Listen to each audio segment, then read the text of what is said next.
সেটা হচ্ছে যে কথাই বলছি আমরা নুপুরের সাথে। নুপুর আসলে রাজটাকে এবং রাজের জন্য কেন পাগল, নিজের মান সম্মান সবকিছু শেষ করে রাজের জন্য এখনো পাগল। আসলে রাজের প্রতি যে ভালোবাসা কিংবা হচ্ছে যে যেটা বলছেন যে নানান বিষয় বলছেন, এই আসলে রাজটাকে এবং আমরা জানতে চাই যে আসলে চিত্রনায়কের রাজটাকে, এই জন্য আসা আমার। আচ্ছা আকাশ ভাই, আমি সর্বপ্রথম আপনাকে অনেক থ্যাঙ্কস জানাচ্ছি যে আজকে এই ফার্স্ট আপনি আমার পাশে আছেন।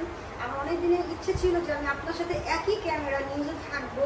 তো আজকে আমার এত মন খারাপের ভেতরে যে আমি আপনাকে পেয়েছি, আমি নিজেকে খুব লাকি মনে করছি। এবং আমি আমার ভালোবাসার সাবজেক্টে আসি। আপনি জানতে চেয়েছিলেন যে এই রাজটা কে। রাজটা হচ্ছে একটা সাধারণ ছেলে, ও কোনো মিডিয়ার পার্সন না, ও কোনো মডেল বা কোনো অ্যাক্টর না। রাজ হচ্ছে একটা সাধারণ ছেলে। এবং রাজ যখন রাজের সাথে আমার পরিচয় হয়, আমি জানতাম না রাজ হিন্দু। রাজ শুধু রাজের নামটাই বলছেন, আমার নাম রাজ, ফাইন রাজ। রাজ থেকে রাজের সাথে আমার ফ্রেন্ডশিপ হয়। রাজের সাথে আমার একটা ভালো বন্ধুত্ব সম্পর্ক চলাকালীন আমরা এতটাই টাইম দিচ্ছিলাম, দুজনকে মনে হচ্ছিল আমরা গার্লফ্রেন্ড বয়ফ্রেন্ড।